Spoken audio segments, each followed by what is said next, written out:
Overall तस्वीर की आप बात करेंगे, ओवरऑल पिक्चर की अगर आप बात करेंगे तो अभी कैंडिडेट सभी के मैदान में लगभग आ चुके हैं। हाँ, महागठबंधन में थोड़े ज्यादा कैंडिडेट हैं, कुछ सीटें हैं जहां पर फ्रेंडली फाइट देखने को मिल रही है, लेकिन अगर जातीय समीकरणों को देखें तो कहीं पर यह भी फ्रेंडली फाइट जो है ये वास्तव में अपने नाम के मुताबिक, शब्द के मुताबिक फायदा भी पहुंचा सकती है। जैसे हम बात करें नरकटियागंज की, नीतीश तो यहाँ दीपक यादव हैं आरजेडी से और शाश्वत केदार पांडे हैं कांग्रेस से, ये दोनों चुनावी मैदान में है। इस सीट पर क्या लग रहा है?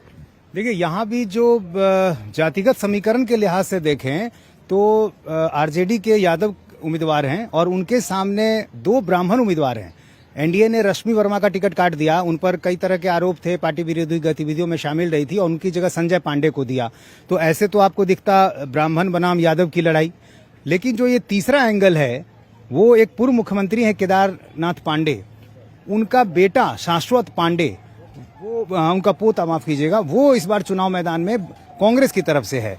तो ऐसे में जाहिर है जो भी वोट उनको आएगा वो मान सकते हैं कि ब्राह्मण का वोट आएगा। तो यहाँ एक बार फिर जिस दूसरे सीट का हम जिक्र कर रहे थे उसी तरह यहाँ पर मुझे लग रहा है कि दीपक यादव को यानी आरजेडी उम्मीदवार को फायदा होता दिख रहा है। अब मुझे कई बार ये लग रहा है ये फ्रेंडली फाइट है या कहीं कुछ अंदर कुछ सेटिंग तो नहीं है, क्योंकि बहुत पहले मुझे याद है लालू जी से कभी बात हुआ करती थी तो उनकी एक सोच ये भी हुआ करती थी कि कांग्रेस को अलग ही लड़ने दो तो अच्छा है, क्योंकि वो फॉरवर्ड का सवर्णों का वोट काटेगी।